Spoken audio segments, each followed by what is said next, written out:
Hello everyone, welcome to Naira study. अब आप सब कैसे हैं? आई होप अच्छे होंगे। मैं नायरा स्वागत करती हूं आप सबका आपके अपने YouTube channel Naira study hub पर। फ्रेंड्स, सबसे पहले ये जान लेते हैं हम लोगों ने पिछले वीडियो में क्या चीज़ें कंप्लीट की हैं, उसके बाद आज क्या पढ़ना है उसके बारे में डिटेल में जानेंगे। तो कल हमने क्या पढ़ा था कि इसमें पारिस्थितिकी तंत्र हो जाता है, इसको डिटेल में जाना था। पारिस्थितिकी तंत्र कहते किसको हैं, तो इसको सबसे पहले समझ लेते हैं एक बार फिर से कि देखिए, किसी क्षेत्र समूह में भिन्न भिन्न प्रकार के जीव जंतु साथ साथ रहते हैं और एक दूसरे को अपनी गतिविधियों द्वारा प्रभावित भी करते हैं। इस प्रकार समुदाय और वातावरण दोनों रचना और काम की दृष्टि से एक तंत्र की भांति कार्य करते हैं। इसी को पारिस्थितिकी तंत्र कहते हैं। या यूँ मान लीजिए दूसरे शब्दों में कि जो हमारे आसपास है, जिस पे हमारी नज़र पड़ती है, ठीक है ना, वो सब क्या है, वो पारिस्थितिकी तंत्र है। और देखिए, एक दूसरे पर सभी लोग निर्भर होते हैं। ऐसा नहीं है कि अगर कोई चीज़ इसमें से हटा दी जाए तो क्या होता है, तो एक सीरीज यानी श्रृंखला नहीं बन पाती है। देखिए, ये चीज़ आप समझ लें कि जैसे पेड़ पौधे हैं, पेड़ पौधे क्या करते हैं, अपना भोजन स्वयं बनाते हैं। ये क्या है, ये उत्पादक हो जाते हैं। उत्पादक जितने हरे पेड़ पौधे हैं यानी पेड़ पौधे हैं, वो उत्पादक होते हैं। उसके बाद आपका हो जाता है, इन पेड़ पौधों को कौन खाता है, तो खरगोश हो जाते हैं, गाय बकरी ये सब हो जाते हैं, तो ये पेड़ पौधों को खाते हैं। अब इनको कौन खाता है, तो इनको जो मांसाहारी श्रेणी में आते हैं, प्रथम श्रेणी में आते हैं वो खाते हैं, उसके बाद द्वितीय श्रेणी में जो आते हैं वो खाते हैं, उसके बाद तृतीय श्रेणी में जो आते हैं वो खाते हैं। उसके बाद क्या होता है, उसके बाद ऐसा होता है कि मान लीजिए कि इनको जब शेर ने खाया, मान लीजिए यहाँ पे शेर हो जाता है और इस बकरी को, हिरन को किसने खा लिया, शेर ने खा लिया। अब क्या हुआ, जो थोड़ा बहुत पदार्थ बचा है, वहाँ पे थोड़ा बहुत पदार्थ बचा है और वो क्या है, वहाँ पे पड़ा हुआ है, तो उसको कौन खाता है, तो उसको गिद्ध खा लेते हैं, है ना। गिद्ध हो जाते हैं, चींटियाँ हो जाती हैं, सब खा लेते हैं। तो कहने का मतलब ये है कि ये सर्किल होता है और अगर इसमें से अगर एक चीज़ भी हटा दी जाए तो क्या आपका ये सर्किल यानी खास श्रृंखला बन पाएगी? नहीं बन पाएगी। क्योंकि देखिए, अगर पेड़ पौधे नहीं हैं, अगर पेड़ पौधे नहीं हैं तो बकरियां, गाय, खरगोश ये सब क्या खाएंगे। और मान लीजिए अगर खरगोश, बकरी ये सब ना हो तो जो हमारा तीसरी श्रेणी का यानी प्रथम श्रेणी का मांसाहारी हो जाता है, वो क्या खाएगा। और अगर मान लीजिए यहाँ से समझ लेते हैं, अगर शेर ने किसी जानवर को खाया और उसका जो पदार्थ बच गया और इसको किसी ने नहीं खाया, अगर मान लीजिए गिद्ध ना हो, चींटियाँ ना हो, तो अगर इन लोगों ने इसको नहीं खाया तो क्या होगा, पर्यावरण प्रदूषण होगा, है ना। जब क्या होगा तो इसमें बैक्टीरिया उत्पन्न होंगे और इससे बीमारियां पैदा होंगी। यानी कहने का मतलब ये है कि एक दूसरे पर सभी लोग निर्भर हैं और सभी का काम बटा हुआ है और सभी का विशेष महत्व हो जाता है। तो यहाँ पे ये चीज़ हम लोगों ने समझी थी। अब देखिए, हम लोगों ने और क्या जाना था, उसके बाद हम लोगों ने ये जाना था कि शाकाहारी किसे कहते हैं, मांसाहारी किसे कहते हैं, सर्वाहारी किसे कहते हैं। तो ये आप लोग बहुत अच्छे से जानते हैं, फिर से एक बार हम लोग रिपीट कर लेते हैं। देखिए, शाकाहारी जो मांस मच्छी नहीं खाते हैं, सिर्फ साग सब्जी खाते हैं, उन्हें क्या कहा जाता है, तो उन्हें शाकाहारी कहा जाता है। शाकाहारी में कौन कौन आ जाते हैं, जैसे बकरी हो जाती है, ठीक है ना, जैसे बकरी हो जाती है, गाय हो जाती है, खरगोश हो जाते हैं, है ना, ये सब हो जाते हैं। और भी बहुत से ऐसे जानवर हैं जो खरगोश, यहाँ पे खरगोश हो जाते हैं। तो इस तरह से कहा जाता है कि ये शाकाहारी है। शाकाहारी मतलब साग सब्जी खाने वाले, पेड़ पौधों की पत्तियाँ, पेड़ पौधे खाने वाले, इनसे प्राप्त चीज़ों को खाने वाले क्या होते हैं, तो शाकाहारी होते हैं।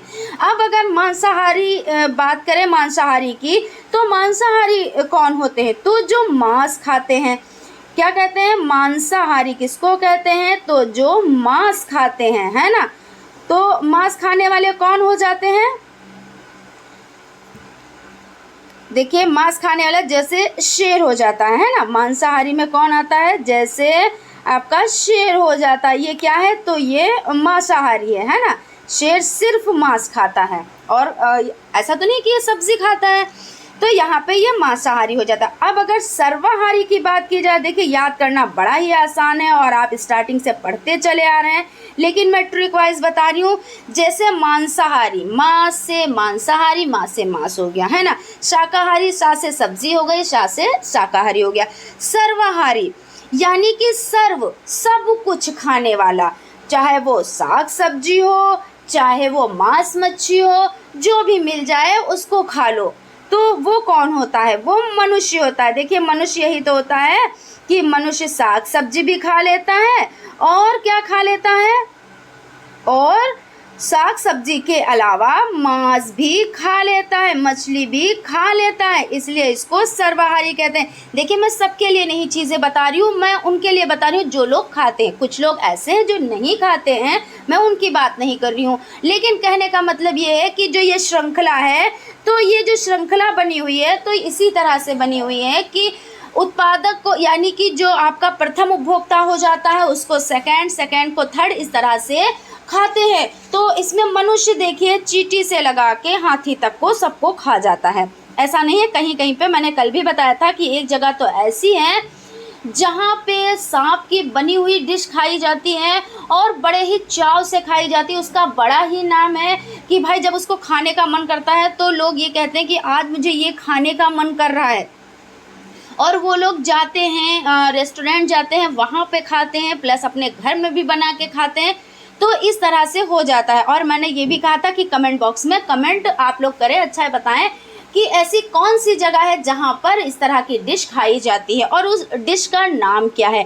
लेकिन अभी तक किसी ने कमेंट नहीं किया है, किसी ने भी नहीं बताया है कि उस डिश का नाम क्या है और वो कहाँ पे खाया जाता है, ठीक है ना। तो इस तरह से कहेंगे। चलिए चलते हैं अपने टॉपिक की तरफ कि जो सर्वाहारी होता है तो वो मनुष्य होता है, वो सब कुछ खा लेता है, ठीक है ना।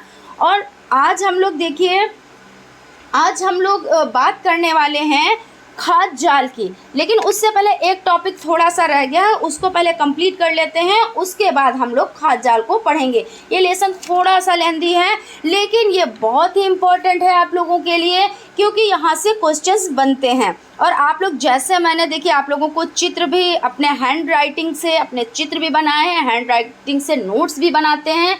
तो आप लोग जो ये चित्र में बनाती हूँ तो इसको बहुत अच्छे से रिवीजन भी किया कीजिए, क्योंकि साइंस का मतलब होता है चित्र वाइज वर्क करना, है ना। और कहीं पे सूत्र होता है तो सूत्र वाइज काम करना। तो ये सब चीज़ें इनको अगर आप ये जो मैं बताती चलती हूँ, छोटे छोटे पॉइंट बताती चलती हूँ कि इस तरह से आप करेंगे वर्क, इस तरह से आप वर्क करेंगे, तो आपको इसी तरह से वर्क करना है, तो आप लोगों को पूरे नंबर प्रोवाइड होंगे, ठीक है ना। तो हम लोग देख लेते हैं ऊष्मागतिकी के नियम, इसको पढ़ लेते हैं। फिर एक पॉइंट आपका और पढ़ लेते हैं, एंट्रोपी का नियम, और उसके बाद हम लोग खाद्य श्रृंखला को पढ़ेंगे, ठीक है ना।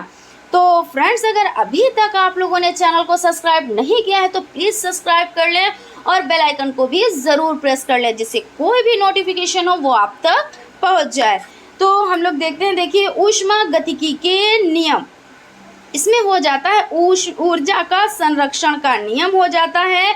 इस नियम के अनुसार स्थित द्रव्यमान वाले तंत्र में ऊर्जा ना तो उत्पन्न होती है और ना ही इसका विनाश होता है, केवल ऊर्जा का स्वरूप परिवर्तित होता रहता है। यहाँ पे देखिए ऊर्जा की बात हो रही है, जो हम लोग इसको पढ़ चुके हैं और ये कुछ नया नहीं है, ठीक है ना। और एंट्रोपी का नियम, एंट्रोपी का नियम देखिए, एंट्रोपी के नियम को समझ लेते हैं कि ऊर्जा के स्थानांतरण में या ऊर्जा के स्वरूप में ऊर्जा के कुछ भाग ह्रास या क्षय होता है तथा क्षय ऊर्जा वायुमंडल में ऊष्मा के रूप में विसरित हो जाती है, शेष ऊर्जा का ह्रास हो जाता है। यहाँ पे देखिए वही ऊर्जा जो आप लोग पढ़ चुके हैं, सेकेंड सेमेस्टर में भी पढ़ चुके हैं, थर्ड में भी पढ़ चुके हैं कि ऊर्जा एक स्थितिज ऊर्जा होती है, गतिज ऊर्जा होती है, यांत्रिक ऊर्जा होती है ना। तो वही ऊर्जा है और ये कुछ भी अलग नहीं है। और इसमें देखिए जैसे कोई ऊर्जा होती है, मान लीजिए आप गैस पे खाना बना रहे हैं, तो उसमें जब जो गैस जलती है तो उसमें ये नहीं है कि पूरा जो आपने बर्तन रखा है उसी में पूरी गैस जा रही है, इधर उधर भी थोड़ा बहुत जाता है ना। तो वही चीज़ यहाँ पे बताई गई है, कुछ जो ऊर्जा होती है वो इधर उधर भी चली जाती है ना, और कुछ ऊर्जा होती है जो काम में आती है। जैसे कुछ गैस जो जलती है वो खाना बनाती है और कुछ इधर उधर चली जाती है, तो यहाँ पे यही चीज़ हो जाती है। अब हम लोग देख लेते हैं खाद्य श्रृंखला यानी फूड चेन। अभी तक हम लोगों ने समझा, इसको अच्छे से जाना कि खाद्य श्रृंखला क्या होती है और इसमें प्राथमिक उपभोक्ता कौन होते हैं और सेकंड कौन होते हैं, थर्ड कौन होते हैं। तो इस तरह से आप लोग चीज़ों को बहुत अच्छे से समझिएगा। तो चलते हैं, सबसे पहले समझ लेते हैं खाद्य श्रृंखला यानी फूड चेन को समझ लेते हैं। पारिस्थितिकी तंत्र में जीव भोजन के लिए एक दूसरे पर निर्भर होते हैं, जिससे एक श्रृंखला बन जाती है जिसे खाद्य जाल यानी फूड चेन कहते हैं। यानी कि क्या कहने का मतलब है कि पारिस्थितिकी तंत्र में जीव भोजन के लिए एक दूसरे पर निर्भर होते हैं। वही चीज़ जो अभी हम लोग डिस्कस कर चुके हैं कि एक दूसरे पर निर्भर होते हैं। जैसे अगर पेड़ पौधे ना हो तो खरगोश क्या खाएगा, अगर खरगोश ना हो तो देखिए दूसरा जो जानवर हो जाता है क्या खाएगा, अगर ये शेर ना हो तो इस जानवर को कौन खाएगा। या आप ऐसे भी कह सकते हैं कि शेर का भोजन कौन बनेगा, और अगर ये शेर किसी को मार के ना खाए या कोई जानवर को ना खाए और फिर उससे जो पदार्थ ना बचे तो जो चींटियाँ गिद्ध ये सब हो जाते हैं, ये क्या खाएंगे, है ना। फिर देखिए, और सबसे पहले एक चीज़ बताऊंगी कि जो सूर्य होता है क्या होता है, तो जो सूर्य होता है वो तो सबको ही ऊर्जा देता है ना, उससे तो कोई भी नहीं। क्योंकि हम सबसे पहले देखिए जो पौधे होते हैं, देखिए जो पौधे होते हैं वो क्या करते हैं, वो सूर्य की रोशनी में अपना भोजन बनाते हैं, है ना। यही तो बात है कि जो पौधे होते हैं वो सूर्य के एनर्जी में अपना भोजन बनाते हैं। तो यहाँ पे ये हो जाता है। तो खाद्य जाल फूड चेन के बारे में हम लोग डिटेल में जानेंगे। अब देख लेते हैं यहाँ पे कि इस प्रकार क्रमशः किसी क्षेत्र में रहने वाले बड़े जीवों के द्वारा खाए जाने की क्रमबद्ध श्रृंखला को खाद्य जाल कहते हैं। देखिए वही चीज़ तो बता रहे हैं कि किसी क्षेत्र में रहने वाले बड़े जीवों के द्वारा, जैसे जो बड़े जीव हैं वो छोटे जीव को खाते हैं, जो छोटे जीव हैं वो घास को खाते हैं, और घास कहाँ से भोजन बनता है, वो स्वयं बनाता है सूर्य के प्रकाश में, है ना। यही चीज़ तो हो जाती है। अब देख लेते हैं, देखिए जैसे घास को किसने खाया, तो घास को हिरन ने खाया, और हिरन को किसने खाया, तो शेर ने खाया। अब यहाँ पे अगर आप हिरन को हटा दें तो ऐसा तो है नहीं कि घास को शेर खा सकता है, नहीं खा सकता। या देखिए ऐसे भी समझ लेते हैं, जैसे ये घास हो जाती है, ये क्या है, ये उत्पादक है, ये अपना भोजन कहाँ से बनाते हैं, सूर्य के प्रकाश से अपना भोजन बनाती है ना। ये तो उत्पादक हो जाता है यानी प्रोड्यूसर हो जाता है। उसके बाद हिरन आपका हो जाता है वो प्राथमिक उपभोक्ता यानी प्राइमरी कंज्यूमर हो जाता है, और जो शेर है वो उच्च उपभोक्ता हो जाता है, टॉप कंज्यूमर हो जाता है। तो आप लोग इसको याद रखिएगा कि उत्पादक घास है। अगर क्वेश्चन ऐसे बन के आ जाता है कि जैसे 4 ऑप्शन दिए होते हैं, हिरन, शेर, घास, मनुष्य, अब पूछेंगे कि उत्पादक कौन है, तो आपको पता होना चाहिए कि घास। अगर बात करें कि प्राथमिक उपभोक्ता कौन है, तो घास को पहले कौन खाएगा, घास को पहले का मतलब ये है कि घास को कौन खाएगा, जो खाएगा वही दूसरे उपभोक्ता का भोजन बनेगा। तो प्राथमिक जो उपभोक्ता है वो कौन है, वो बकरी हो जाती है ना, वो बकरी हो जाती, खरगोश हो जाते हैं, ये आपके प्राथमिक उपभोक्ता में आते हैं। उसके बाद पौधों को उपभोक्ता शाकाहारियों द्वारा खाया जाता है।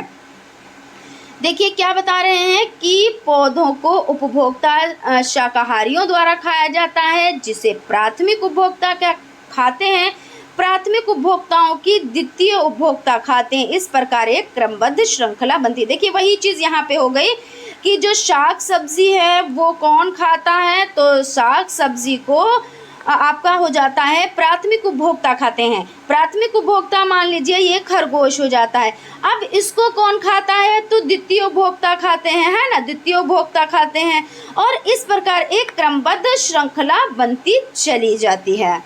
अब पारिस्थितिकी तंत्र में खाद्य श्रृंखला का स्थान यानी place of food chain in ecosystem, तो इसको समझ लेते हैं। हरे पौधे सूर्य से प्राप्त सौर ऊर्जा को प्रकाश संश्लेषण की क्रिया द्वारा रासायनिक ऊर्जा में परिवर्तित कर देते हैं। या रासायनिक ऊर्जा एडिनोसिन ट्राइफॉस्फेट यानी एटीपी का फुल फॉर्म हो जाता है। आप लोग इसको देख लीजिएगा क्योंकि इस तरह के क्वेश्चन भी बन जाते हैं के रूप में पौधों में संग्रहित रहती है। सभी हरे पौधे चाहे वह किसी भी खास श्रृंखला से संबंध रखते हों अर्थात उत्पादक वर्ग के अंतर्गत आते हैं। प्रत्येक खाद्य श्रृंखला में एक वर्ग अर्थात उत्पादक वर्ग के अंतर्गत आते हैं। यानी कहने का मतलब ये है कि चाहे वो स्थल का हो या जल का हो, कहीं का भी हो, जो आपका खाद्य श्रृंखला हो जाती है वो पौधों से ही स्टार्ट होती है। पौधे क्या होते हैं, वो उत्पादक होते हैं क्योंकि पौधे अपना भोजन स्वयं बनाते हैं प्रकाश संश्लेषण की उपस्थिति में, है ना। तो इसलिए अगर उत्पादक आ जाता है, मैं बार बार से रिपीट कर रही हूँ, उत्पादक आ जाता है तो हरे पौधे जितने भी पेड़ पौधे हैं वो क्या हैं, वो उत्पादक हैं। उसके बाद यहाँ पे देखिए आप चित्र के माध्यम से समझ सकते हैं। आपका ये सूर्य हो जाता है ना। और इसका देखिए प्रकाश ऐसा तो है नहीं कि ये गिने चुने लोगों पे प्रकाश अपना देता है।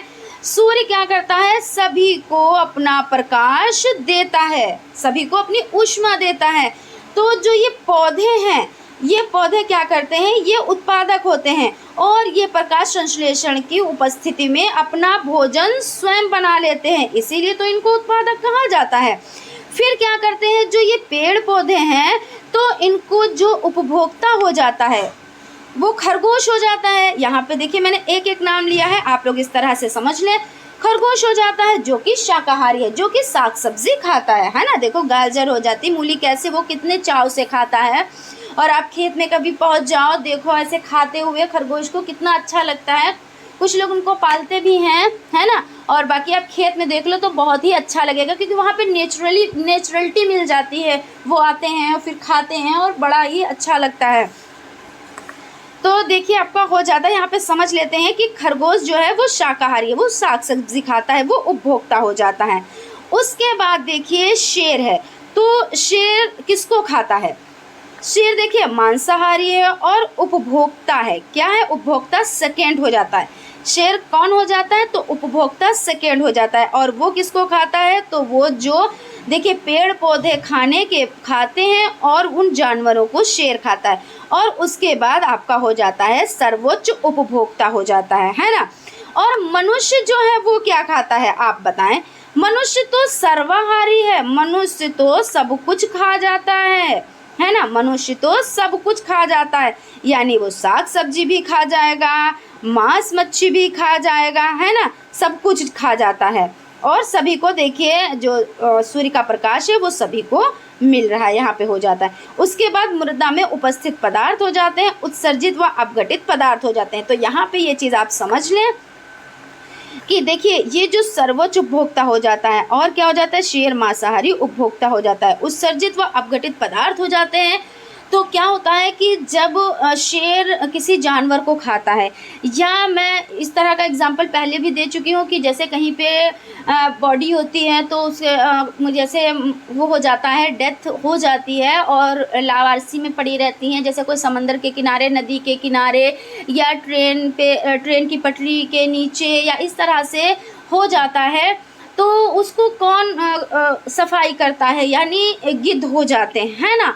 तो जो शेर खा के जो चीज़ बच जाती है तो उसको भी वो लोग खा लेते हैं। और या इस तरह के कहीं पे कोई पदार्थ मिल जाते हैं तो उनको भी ये सब खाकर और साफ़ कर देते हैं, है ना। और फिर क्या होता है, फिर ये यहाँ से देखिए उत्पादक यहाँ से प्राप्त होता है, यहाँ से फिर से इसी में मिल जाता है, जो कि खाद का काम करते हैं, है ना। क्योंकि देखिए उत्सर्जित जो पदार्थ होते हैं, अपघटित पदार्थ होते हैं, वो खाद का भी यहाँ पे काम करते हैं। तो इस तरह से हो जाता है। फिर ये क्या होते हैं, मृदा में उपस्थित हो जाते हैं, मृदा में चले जाते हैं। अब देख लेते हैं खाद्य जाल, वही चीज़ है, इसको और भी थोड़ा डिटेल में समझ लेते हैं। देखिए जो घास हो जाती है यानी ग्रास हो जाती है, तो घास को कौन खाता है? तो खरगोश, टिड्डा, चूहा, ये सब क्या करते हैं? ये घास को खाते हैं। अब देखिए यहाँ पे समझ लेते हैं, अब खरगोश को कौन खाता है?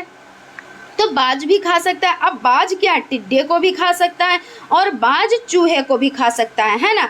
और छिपकली किसको खाती है? तो टिड्डे को खा सकती है, खाती है। और सांप किसको खा सकता है? चूहे को, है ना। ऐसा नहीं है कि देखिए चूहे को ये खा सकता है। और ये लोग क्या खाते हैं? तो ये लोग घास को खाते हैं। और इन लोगों को देखिए बाज, छिपकली और सांप खा जाती है। अगर इसमें से कोई भी एक चीज़ कम कर दी जाए, तो अगर मान लीजिए घास ना हो, तो ये लोग क्या खाएंगे? ये लोग क्या खाएंगे? और अगर ये ना हो, जैसे खरगोश, टिड्डा, चूहा ये ना हो, तो बाज क्या खाएगा? छिपकली क्या खाएगी? सांप क्या खाएगा? इसलिए सभी के लिए सभी बहुत ही ज़रूरी हो जाते हैं। ठीक है ना। अब यहाँ पे देखिए, समझ लीजिए, यहाँ पे उपरोक्त खास श्रृंखला में उपस्थित वैकल्पिक मांग निम्न है। देखिए घास को कौन खाता है? खरगोश, खरगोश को बाज खा जाता है। फिर घास को कौन खाता है? टिड्डा, टिड्डे को कौन खा जाता है? बाज खा जाता है। फिर घास को चूहा खाता है, चूहे को कौन खा जाता है? बाज खा जाता है। घास को टिड्डा खाता है, टिड्डे को छिपकली, और छिपकली को कौन खा जाता है? बाज खा जाता है। फिर घास को चूहा खाता है, चूहे को सांप खाता है और सांप को बाज खा जाता है। और घास को टिड्डा खाता है और टिड्डे को कौन खा जाता है? तो छिपकली खा जाती है। तो इस तरह से आपका हो जाता है। उसके बाद समझ लेते हैं, देखिए खाद्य श्रृंखला में प्रत्येक पोषण स्तर का दूसरे पोषण स्तर से सीधा संबंध होता है, परंतु प्रकृति में एक ही पारिस्थितिकी तंत्र में अनेक खाद्य श्रृंखलाएं पाई जाती हैं, जो परस्पर कई स्थानों पर जुड़ी होती हैं तथा एक अंतर्ग्रंथित नमूना बना लेती हैं। खाद्य श्रृंखला का यह जटिल रूप एक जाल का स्वरूप ले लेता है, इसे ही खाद्य जाल कहते हैं। ठीक है। जैसे चूहे पौधे को खाते हैं, है ना। और इसके अतिरिक्त खरगोश एवं गाय आदि भी पौधों को खाते हैं। अब देखिए चूहे क्या खाते हैं? तो घास ही तो खाते हैं। जैसे क्या करते हैं? चूहे पौधे को खा जाते हैं, खरगोश और गाय भी पौधे को खा जाती है ना। और चूहे सांप के अलावा अन्य जीवों जैसे चील या बाज द्वारा भी खाए जाते हैं। अब चूहे किसके द्वारा खाए जाते हैं? चील के द्वारा खा लिए जाते हैं, बाज के द्वारा खा लिए जाते हैं। और सांप को मोर के अतिरिक्त नेवला और बाज भी खाते हैं। ये भी तो चीज़ है, ये तो नहीं है सिर्फ चूहा जो है घास को खाता है, खरगोश नहीं खाता है, या चील जो है वो किसको खा जाती है? तो ऐसा होता है कि देखिए चील या बाज द्वारा भी खाए जाते हैं, चूहे होते हैं। और जो सांप है, तो सांप को मोर के अलावा देखिए बाज भी खा जाते हैं, यानी बाज भी खाते हैं, नेवला भी खाता है ना। तो इस तरह से यहाँ पे हो जाता है। उसके बाद खाद्य श्रृंखला एवं खाद्य जाल का महत्व, importance of food chain and food web. यहाँ पे समझ लेते हैं खाद्य जाल एवं खाद्य श्रृंखला दोनों ही एक पारिस्थितिकी तंत्र में पोषक चक्र तथा ऊर्जा प्रवाह, एनर्जी फ्लो में मूल भूमिका निभाते हैं, क्योंकि इन्हीं कड़ियों के माध्यम से पोषक तत्वों व ऊर्जा का स्थानांतरण होता है। अतः इनका महत्व बहुत अधिक है और लिंक के माध्यम से पोषक तत्वों का ऊर्जा का स्थानांतरण होता है। अब देख लेते हैं महत्व को। तो खाद्य श्रृंखला पारिस्थितिकी तंत्र में ऊर्जा प्रवाह में सहायक है। खाद्य जाल के माध्यम से ही कुछ रासायनिक पदार्थों का क्रमशः हर अगले स्तर पर अधिकाधिक मात्रा में संचय किया जाता है, जिसे जैव सांद्रण कहते हैं। खाद्य श्रृंखला पारिस्थितिकी तंत्र में ऊर्जा प्रवाह में सहायक है और खाद्य जाल पारिस्थितिकी तंत्र के विकास में सहायक है। देखिए जैसे हम इसको भी समझ लेते हैं। मान लीजिए पौधों को किसने खाया? तो पौधों को खरगोश ने खाया, है ना। और खरगोश को किसने खाया? तो फिर खरगोश को बड़े जानवर ने खा लिया। तो क्या आपको ये लगता है कि जितनी एनर्जी होती है सारी एनर्जी एक दूसरे को मिलती चली जाती है? नहीं, क्योंकि जब एनर्जी की यहाँ पे बात कर लेते हैं कि मान लीजिए पौधे को खरगोश ने खाया, पौधे को खरगोश ने खाया, तो कुछ एनर्जी रह गई, कुछ एनर्जी उसके शरीर में पहुंची। उसके बाद जब खरगोश को किसने खाया? खरगोश को बड़े जानवर ने खाया, मान लीजिए शेर ने खाया, तो इसकी सारी एनर्जी आपको लगता है कि इसको मिल गई? नहीं मिली, उससे कम एनर्जी मिली। फिर उसके बाद देखिए जब इस शेर को, जब जैसे कि और जानवर जो होते हैं, फिर जो मृतक जो शेर खाता है उसके बाद जो मृतक अपशिष्ट पदार्थ बचता है उसको गिद्ध खाते हैं। तो क्या आपको लगता है कि जो इसने खाया फिर उसके बाद सारी एनर्जी गिद्ध को मिल गई?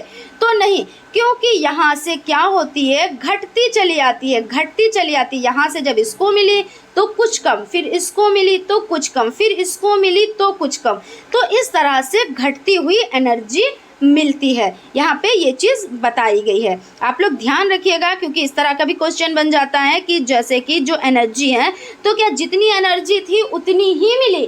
तो नहीं, क्योंकि वही चीज़ कि जैसे गैस पे आप खाना बना रहे हैं तो गैस का कुछ भाग तो बर्तन पे लग रहा है जो खाना बनाने में मदद कर रहा है, लेकिन कुछ लौ इधर उधर भी जाती है, कुछ गैस का जो भाग होता है वो इधर उधर चला जाता है। तो इस तरह से जब एक दूसरे में, अभी आप कोई चीज़ है, जैसे मान लीजिए बर्तन में पानी रखा आपने, अब उसी पानी को दूसरी चीज़ में पलट दीजिए तो थोड़ा सा पानी उसमें रह गया है ना, पहले बर्तन में रह गया, फिर आपने जब तीसरे बर्तन में रखा तो दूसरे बर्तन में थोड़ा सा पानी रह गया, यानी जल रह गया, है ना।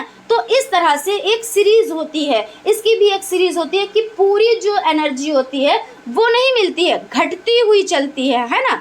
तो इस तरह से यहाँ पे हो जाता है। तो फ्रेंड्स आज यहीं तक, आई होप आप लोगों को क्लास अच्छी लगी होगी। और फ्रेंड्स देख लेते हैं हम लोगों ने आज क्या चीज़ों पर डिस्कस किया है, तो इसको समझ लेते हैं। सबसे पहले ऊष्मागतिकी के नियम को जाना, एंट्रोपी का नियम। एंट्रोपी का नियम यही कि ऊर्जा, स्थितिज ऊर्जा, गतिज ऊर्जा, यही ऊर्जा हो जाती है ना आपकी यांत्रिक ऊर्जा, ये चीज़ और कुछ अलग नहीं है, ऐसा नहीं है कि वो कुछ अलग हो जाता है। फिर खाद्य श्रृंखला यानी फूड चेन के बारे में जाना, उसमें ये जाना कि उत्पादक कौन होते हैं, प्राथमिक उपभोक्ता कौन होते हैं, उच्च उपभोक्ता कौन होते हैं, यानी प्रोड्यूसर कौन है, प्राइमरी कंज्यूमर कौन है और टॉप कंज्यूमर कौन है। उसके बाद आपका हो जाता है पारिस्थितिकी तंत्र में खाद्य श्रृंखला का स्थान, यानी कि place of food chain and ecosystem हो जाता है। उसके बाद हम लोगों ने देखिए चित्र के माध्यम से इसको समझा। उसके बाद खाद्य जाल को और भी थोड़ा सा डिटेल में जाना, और उसके बाद इसके महत्व को जाना, क्योंकि ये आपका पार्ट थोड़ा सा लेंदी हो जाता है, क्योंकि ये जो साइंस के जो पार्ट हैं वो थोड़े से लेंदी हैं। बाकी बहुत ज़्यादा पार्ट नहीं है, लेकिन जो भी है उनको डिटेल में समझना है, डिटेल में पढ़ना है। और ये जब आपका कंप्लीट हो जाएगा उसके बाद पहले क्वेश्चन आंसर कराएंगे और उसके बाद नेक्स्ट पार्ट की तरफ चलेंगे। सो फ्रेंड्स अगर अभी तक आप लोगों ने चैनल को सब्सक्राइब नहीं किया है तो प्लीज़ सब्सक्राइब कर लें और बेल आइकन को भी ज़रूर प्रेस कर लें, जिससे कोई भी नोटिफिकेशन हो वो आप तक पहुँच जाए। मिलते हैं नेक्स्ट क्लास में, तब तक आप लोग अपना ख्याल रखें। Thank you.